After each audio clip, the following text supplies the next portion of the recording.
નમસ્કાર, આપ સૌનું સ્વાગત છે.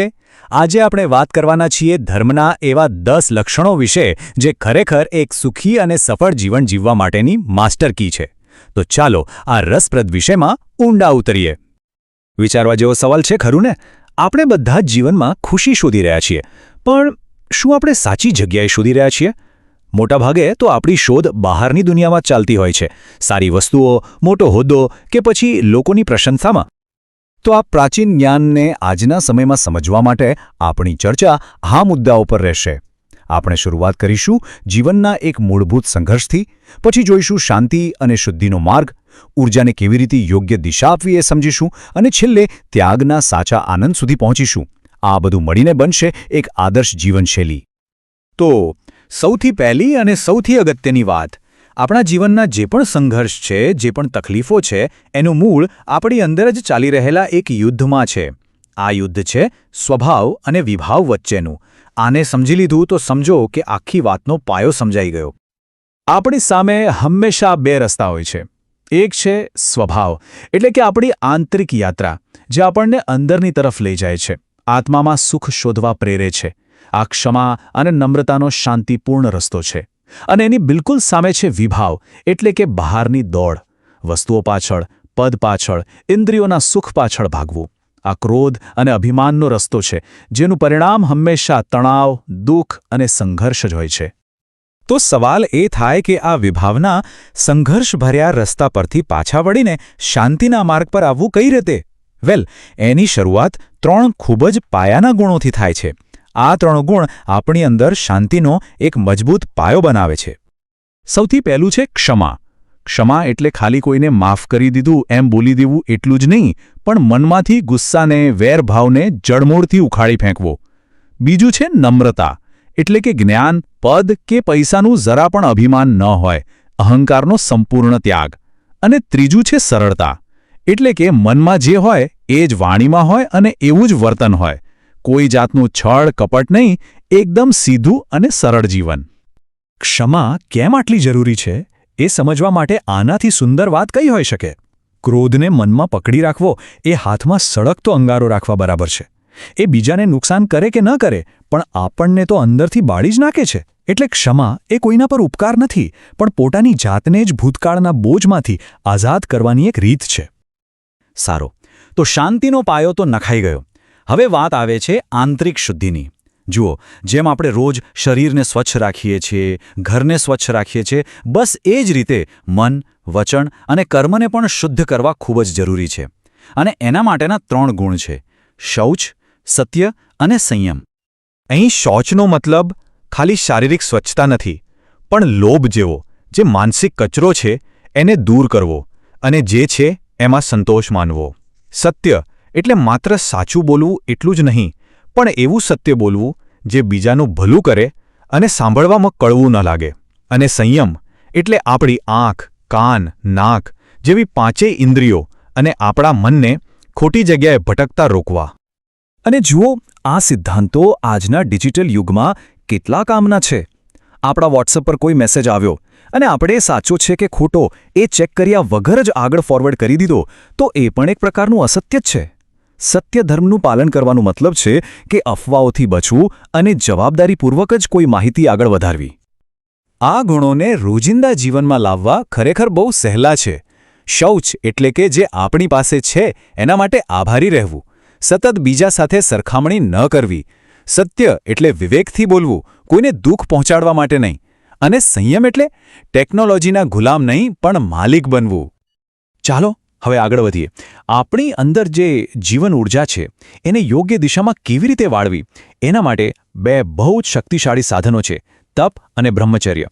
હા, આ શબ્દો સાંભળીને કદાચ થોડું અઘરું લાગે, પણ એનો આજનો અર્થ ખૂબ જ પ્રેક્ટિકલ છે. તપ એટલે શરીરને દુઃખ આપવું એવું બિલકુલ નથી. તપ એટલે પોતાની ઈચ્છાઓ પર કાબૂ મેળવવા માટે શિસ્ત કેળવવી. જેમ કે પરીક્ષા વખતે વહેલા ઉઠીને વાંચવા બેસવું, એ પણ એક તપ જ છે.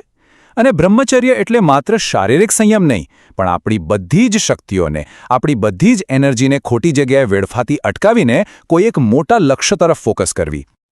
આને સમજવા માટે એક ખેલાડીનું ઉદાહરણ લઈએ. કોઈ ઓલિમ્પિક મેડલ જીતવા માંગતું હોય તો એ પોતાની ખાવા પીવાથી માંડીને ઊંઘવા સુધીની બધી જ શક્તિ એ એક જ લક્ષ્ય પાછળ લગાવી દેશે. બસ આ જ છે બ્રહ્મચર્ય. જીવનના કોઈ મોટા ધ્યેય માટે પોતાની બધી જ શક્તિને એક દિશામાં કેન્દ્રિત કરી દેવી. અને હવે આપણે આવી પહોંચ્યા છીએ અંતિમ અને સૌથી ગહન ગુણો તરફ.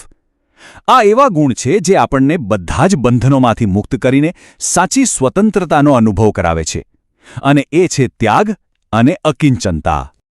અહીં એક બહુ જ સૂક્ષ્મ વાત સમજવાની છે. ત્યાગ એટલે ઘર કે વસ્તુઓ છોડી દેવી એવું નથી. ત્યાગ એટલે વસ્તુઓનો ઉપયોગ કરવો, પણ એના પર આ મારું છે એવો માલિકી ભાવ ન રાખવો. એક ટ્રસ્ટીની જેમ રહેવું.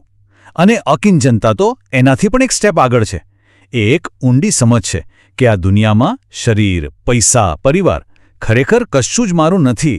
હું તો માત્ર એક શુદ્ધ આત્મા છું. આ મારું છે. બસ આટલો નાનો વિચાર જ આપણા બધા ભય, ચિંતા અને દુઃખનું મૂળ છે. કેમ? કારણ કે જે મારું છે એને ગુમાવવાનો ડર આપણને હંમેશા સતાવે છે. મારો ફોન, મારી ગાડી, મારી નોકરી, આ મારાપણાનો ભાવ જ આપણને બાંધી રાખે છે. અને જે ક્ષણે આ સમજણ આવે છે કે અરે ખરેખર તો અહીં કંઈ મારું છે જ નહીં, બસ એ જ ક્ષણે બધો ભય, બધી ચિંતા, બધી અસુરક્ષા ગાયબ થઈ જાય છે. કારણ કે જેની પાસે ગુમાવવા જેવું જ કંઈ નથી એને ડર શેનો લાગે? આ જ છે સાચી નિર્ભયતા અને પરમ શાંતિ. આ સંબંધ એકદમ સીધો અને સ્પષ્ટ છે. જેમ જેમ આપણો મારાપણાનો ભાવ એટલે કે આસક્તિ વધે છે, તેમ તેમ ભય અને ચિંતાનો ગ્રાફ પણ ઊંચો જાય છે. અને જેવી અનાસક્તિ કેળવાય છે કે તરત જ ભય અને ચિંતાનું સ્તર એકદમ નીચે આવી જાય છે. આ છે ત્યાગનો સાચો આનંદ. તો આ 10 ધર્મોને ખાલી નિયમોની એક લિસ્ટ તરીકે નહીં, પણ એક સુખી, સંતુલિત અને સફળ જીવન જીવવા માટેના એક સંપૂર્ણ વૈજ્ઞાનિક માળખા તરીકે જોવા જોઈએ. આ એક એવો રસ્તો છે જે આપણને બહારની દુનિયામાં ભટકતા અટકાવીને આપણી અંદર રહેલા સુખના ખજાના સુધી લઈ જાય છે. આપણી આખી ચર્ચાનો સાર આ જ છે. આ એક ક્રમિક સફર છે. પહેલાં ક્ષમા, નમ્રતા અને સરળતાથી શાંતિનો પાયો નાખવાનો છે. પછી શૌચ, સત્ય અને સંયમથી આંતરિક શુદ્ધિ કરવાની છે. એ પછી તપ અને બ્રહ્મચર્યથી આપણી ઊર્જાને એક ઉચ્ચ લક્ષ્ય તરફ વાળવાની છે. અને છેલ્લે ત્યાગ અને અકિંચનતા દ્વારા બધા જ બંધનોથી મુક્ત થવાનું છે. આ જ છે વિભાવથી સ્વભાવ સુધીની સફર. અને એક વાત યાદ રાખવા જેવી છે કે આ સિદ્ધાંતો ફક્ત કોઈ આધ્યાત્મિક સાધકો માટે જ નથી. આ તો જીવનના દરેક ક્ષેત્રમાં સફળ થવા માટેની એક પ્રેક્ટિકલ બ્લૂપ્રિન્ટ છે. આને અનુસરીને આપણે એક સારા વિદ્યાર્થી, એક સારા પ્રોફેશનલ, એક સારા મિત્ર અને છેવટે એક વધુ સુખી અને સંતુલિત માણસ બની શકીએ છીએ. તો આપણી આ ચર્ચાના અંતે બસ આ એક નાનો સવાલ વિચારવા માટે છોડી જઈએ છીએ કે આ 10માંથી કોઈ પણ એક ગુણને જો આજથી જ જીવનમાં ઉતારવાનો સંકલ્પ કરવામાં આવે તો પણ જીવનમાં શાંતિ અને સકારાત્મકતાનો અનુભવ ચોક્કસથી થશે. આ સાથે જ આજની આ વાત અહીં પૂરી કરીએ છીએ. આભાર. આપણે બધાએ 10 લક્ષણ ધર્મ વિશે સાંભળ્યું છે, ખરું ને? પણ ક્યારે ઊંડાણમાં વિચાર્યું છે કે આખરે આ છે શું? શું એ ફક્ત 10 ગુણોની એક યાદી છે કે પછી એની પાછળ કંઈક વધુ ગહન છુપાયેલું છે? ચાલો આજે એ જ સમજીએ. કારણ કે આ કોઈ પાળવાના નિયમો નથી. આ તો આપણા પોતાના અસલી સ્વભાવને, આપણા મૂળ સ્વરૂપને ઓળખવાનો એક નકશો છે. તો ચાલો આખી વાતનો પાયો એક સવાલ પર ટકેલો છે. એ સવાલને બરાબર સમજી લઈએ. શું આ 10 સદ્ગુણ એવા નિયમો છે જે આપણે બસ પાળવાના છે, જાણે કોઈ સ્કૂલના નિયમ હોય? કે પછી એ આપણી અંદર જે છુપાયેલું છે, આપણો જે સાચો સ્વભાવ છે, એને બહાર લાવવાનો કોઈ રસ્તો છે? આ એક સવાલ, આખી સમજણ આના પર જ આધાર રાખે છે. તો ચાલો સૌથી પહેલા એ સમજીએ કે આ ગુણો નિયમ છે કે આપણું સ્વભાવ? અને જવાબ છે એ આપણું સ્વભાવ છે, આપણી અંદરની સહજ પવિત્રતા છે. થાય છે શું ખબર છે? જ્યારે ક્રોધ, અભિમાન જેવા વિકારો આપણા પર હાવી થાય છે ત્યારે આપણે આપણા અસલી સ્વરૂપથી જણે દૂર ચાલ્યા જઈએ છીએ. તો આ 10 ધર્મ શું છે? એ પાછા ઘરે આવવાનો રસ્તો છે. અને આ જ સૌથી મહત્વની વાત છે. ધ્યાનથી સમજજો. આ ગુણો આપણે કરવાના નથી. એવું નથી કે ક્ષમા કરવાની છે. ના, ક્ષમા તો આપણો સ્વભાવ જ છે. બસ એના પર કર્મની ધૂળ જામી ગઈ છે. આપણું કામ શું? બસ એ ધૂળને સાફ કરવાનું. જેવું એ સાફ થશે, આપણો સહજ સ્વભાવ આપોઆપ પ્રગટ થઈ જશે. સમજાઈ ગયું? આ જ ફરક છે બહારની ક્રિયા અને અંદરની અવસ્થામાં. ચાલો હવે મજા આવશે. આપણે કેટલાક ગુણોને લઈશું અને જોઈશું કે સામાન્ય રીતે આપણે એને શું સમજીએ છીએ અને એની પાછળનું અસલી ઊંડું સત્ય શું છે. તો સૌથી પહેલો ગુણ લઈએ, ઉત્તમ ક્ષમા. હવે ક્ષમા એટલે શું? જેવું નામ સાંભળીએ એટલે મગજમાં શું આવે? એ જ ને કે કોઈએ આપણી સાથે કંઈક ખરાબ કર્યું અને આપણે એને કહી દીધું, જા માફ કર્યું. બરાબર? આ એનો સામાન્ય અર્થ છે. પણ શું વાત અહીં પૂરી થઈ જાય છે? ના, બિલકુલ નહીં. અહીં જ આખી ગેમ બદલાઈ જાય છે.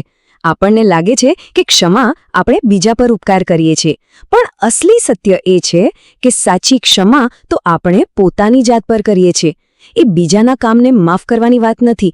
એ તો આપણી પોતાની અંદર જે ક્રોધની આગ સળગી રહી છે ને, એને ઓલવવાની વાત છે. કારણ કે એક વાત પાક્કી છે, ક્રોધ બીજાને બાળશે કે નહીં એની ગેરંટી નથી, પણ એ આપણી પોતાની શાંતિને તો રાખ કરી જ નાખે છે. તો પછી સવાલ એ થાય કે આ ગુસ્સો, આ ક્રોધ આવે છે ક્યાંથી? એનું મૂળ છે એક નાનકડો અહંકાર, કરતાપણાનો અહંકાર. પેલું જે આપણે મનમાં બોલીએ છીએ ને, એણે મારું અપમાન કર્યું, એના લીધે મારું નુકસાન થયું. આ જે ભાવ છે ને, એ જ સાબિત કરે છે કે આપણે પોતાને આત્મા નહીં, પણ આ શરીર, આ પદ, આ પ્રતિષ્ઠા માની બેઠા છીએ. આપણે ભૂલથી એવું માની લઈએ છીએ કે કોઈ બીજું આપણા સુખ દુઃખનું રિમોટ કંટ્રોલ લઈને બેઠું છે અને બસ આ જ ભ્રમણામાંથી ક્રોધનો જન્મ થાય છે. અને આને સમજવા માટે એક બહુ જ સુંદર ઉદાહરણ છે. વિચારો, કોઈ આકાશમાં તલવાર ફેરવે તો શું આકાશ કપાઈ જશે? નહીં ને? બસ એ જ રીતે કોઈના શબ્દોથી કે કામથી આપણો આત્મા ઘવાતો નથી. આપણો આત્મા તો અડકી ન શકાય એવો અવિનાશી છે. તો સાચી ક્ષમા એટલે શું? ગુસ્સાને દબાવી દેવો? ના. સાચી ક્ષમા એટલે એ જ્ઞાન પ્રગટ થવું કે અરે મારું કોઈ શું બગાડવાનું હતું. આ જે સમજણ છે, આ જે અકર્તાપણાનો ભાવ છે, એ જ છે ઉત્તમ ક્ષમા. ચાલો હવે બીજા ગુણ પર આવીએ, ઉત્તમ માર્દવ એટલે કે નમ્રતા. આનો પણ સામાન્ય અર્થ તો આપણને બધાને ખબર જ છે. વિનમ્ર રહેવું, અભિમાન ન કરવું, સિમ્પલ. પણ અહીં પણ એક સવાલ છે. શું નમ્રતા એટલે ખાલી બહારથી સારું વર્તન કરવું? અહીં પણ વાત એના કરતાં ઘણી ઊંડી છે. નમ્રતા ખાલી સમાજમાં દેખાડવા માટેનું વર્તન નથી. અસલી નમ્રતા તો અંદરથી આવે છે, આત્મ અનુભૂતિમાંથી. વિચારો, જ્યારે કોઈને ખબર પડી જાય કે પોતાની અંદર અનંત શક્તિનો ખજાનો પડેલો છે, તો પછી શું એને બહારની નાની મોટી વસ્તુઓનું અભિમાન થશે? ગાડી, બંગલા, પદ, આ બધું ફિક્કું લાગવા માંડે. પછી સરખામણીનો તો કોઈ સવાલ જ નથી રહેતો. તો પછી આ અભિમાન આવે છે ક્યાંથી? આ માન કશાયનું મૂળ શું છે? બસ એક જ ભૂલ. આપણે જે વસ્તુઓ આજે છે ને કાલે નથી, જેમ કે આપણું શરીર, પૈસા, પદવી, એને જ આપણું સાચું સ્વરૂપ માની લઈએ છીએ અને પછી એના આધારે બીજા સાથે સરખામણી કરીએ છીએ કે હું એનાથી સારો છું. પણ આ બધું તો ટેમ્પરરી છે. પરમનન્ટ તો ખાલી આપણો આત્મા છે. બસ આ જ ભૂલ, આ જ ભ્રમણા અભિમાનને જન્મ આપે છે. આના માટે એક બહુ મસ્ત ઉદાહરણ છે. સૂરજ ક્યારે અભિમાન કરે છે કે જો હું કેટલો પ્રકાશ આપું છું? ના, કારણ કે પ્રકાશ આપવો એ એનો સ્વભાવ છે, કોઈ અચીવમેન્ટ નથી. બસ એ જ રીતે જ્ઞાની માટે ક્ષમા, નમ્રતા જેવા ગુણો કોઈ પર્સનલ અચીવમેન્ટ નથી. એ તો આત્માનો સહજ સ્વભાવ છે. જેવી આ સમજ આવે છે, પેલો અભિમાનનો પહાડ ઓગળવા માંડે છે. યાદ રાખજો, અભિમાન જ્ઞાનના દરવાજા બંધ કરી દે છે, જ્યારે નમ્રતા આપણને શીખવા માટે લાયક બનાવે છે. ઓકે, તો આપણે ઘણું બધું સમજ્યા, પણ હવે સૌથી મોટો સવાલ. આ બધી વાતો તો સારી છે, પણ આને અનુભવમાં કેવી રીતે લાવવી? આનો પ્રેક્ટિકલ રસ્તો શું? ચાલો હવે આપણે થિયરીમાંથી પ્રેક્ટિકલ પર જઈએ. આ જે રસ્તો છે એને કહેવાય ભેદ જ્ઞાન, એટલે કે ભેદ પાડતું જ્ઞાન. એના 4 સિમ્પલ સ્ટેપ્સ છે. સ્ટેપ 1, જ્યારે પણ ગુસ્સો કે અભિમાન જેવો ભાવ આવે એને ખાલી જુઓ, એમાં ભળી ન જાઓ. સ્ટેપ 2, તરત જ વિવેક વાપરો. મનને કહો, અરે આ ગુસ્સો હું નથી, મારું સ્વભાવ તો શાંતિ છે. સ્ટેપ 3, પોતાના સાચા સ્વભાવનું સ્મરણ કરો, એને યાદ કરો. અને સ્ટેપ 4, સૌથી અગત્યનું, એ ભાવનાના કરતા ન બનો, એના સાક્ષી બનો. દૂરથી જુઓ જાણે કોઈ ફિલ્મ ચાલી રહી હોય. બસ આટલું કરવાથી જ પેલો ગુસ્સો ધીરે ધીરે ઓગળી જશે અને આપણો અસલી ક્ષમાનો સ્વભાવ બહાર આવશે. તો ચાલો હવે આ આખી વાતને એક સાથે જોડીને જોઈએ. આપણે જે આ 10 અલગ અલગ ગુણોની વાત કરી રહ્યા છીએ એ ખરેખર અલગ છે જ નહીં. એ તો એક જ શુદ્ધ આત્માના અલગ અલગ રંગો છે. આપણે ક્ષમા અને માર્દવ વિશે તો ઊંડાણમાં વાત કરી, પણ એ જ રીતે બાકીના ગુણો પણ છે. આર્જવ એટલે કે સરળતા, શૌચ એટલે કે શુદ્ધતા, સત્ય, સંયમ, તપ, ત્યાગ, અકિંચન્ય અને બ્રહ્મચર્ય. અત્યારે આપણે દરેકની ડિટેલમાં નહીં જઈ શકીએ, પણ પોઈન્ટ એ છે કે આ બધાનું મૂળ એક જ છે. જેમ સાચી ક્ષમા અંદરની શાંતિ છે, એમ સાચું સત્ય એટલે આત્મામાં સ્થિર થવું. જેમ સાચી નમ્રતા આત્મ-અનુભૂતિ છે, એમ સાચો ત્યાગ બહારની વસ્તુઓ છોડવાનો નથી, પણ અંદરથી આ મારું છે એ ભાવ છોડવાનો છે. સમજાયું? આ બધું આપણો સ્વભાવ છે, કોઈ બહારના નિયમોનું લિસ્ટ નથી. અને આખી વાતનો સાર સમજવા માટે આનાથી સારું ઉદાહરણ ન હોઈ શકે. સોનું હોય, બરાબર? તો શું આપણે એમાંથી એની પીળાશ કે એની ચમકને અલગ કરી શકીએ? ના, કારણ કે એ સોનાના અલગ અલગ પાર્ટ્સ નથી, એ તો સોનાનો સ્વભાવ જ છે. બસ એક્ઝેક્ટલી એ જ રીતે આ 10 ધર્મો કોઈ અલગ અલગ ગુણ નથી જે આપણે એક પછી એક ભેગા કરવાના છે. ના, આ તો એક જ શુદ્ધ આત્માના 10 અલગ અલગ પાસા છે.